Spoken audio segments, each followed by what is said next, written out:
Hi, my name is Shelley Nolan and this is my airway management skills video. The purpose of this video is to demonstrate which skills can be utilised when a patient requires airway management.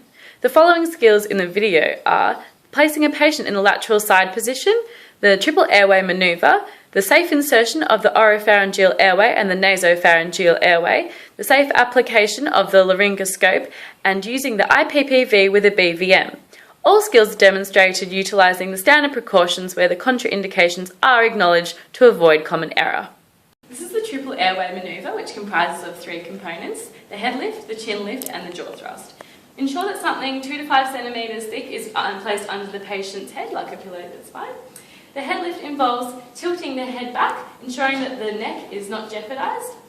The chin lift involves just supporting that head lift and just opening the mouth up a bit.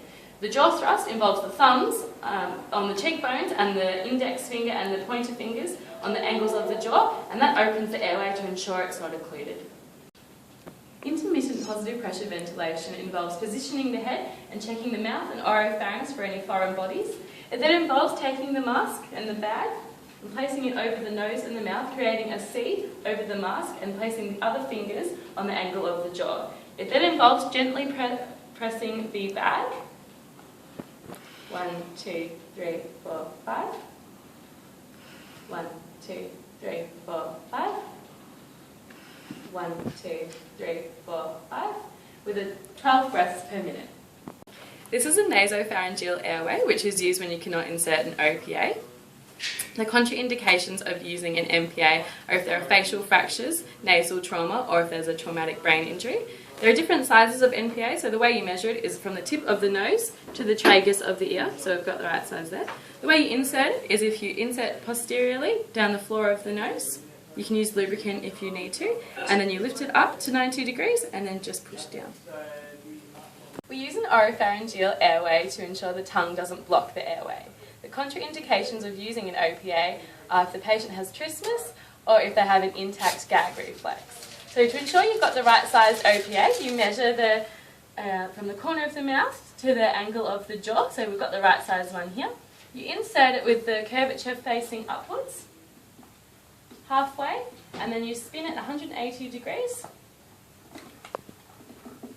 until it goes in. The use of the laryngoscope is to check for foreign bodies in the upper airway. First, we must position the patient's head into the sniffing position.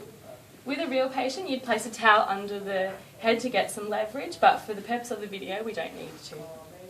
You hold the laryngoscope in the left hand, ensuring it's tight, bright and light.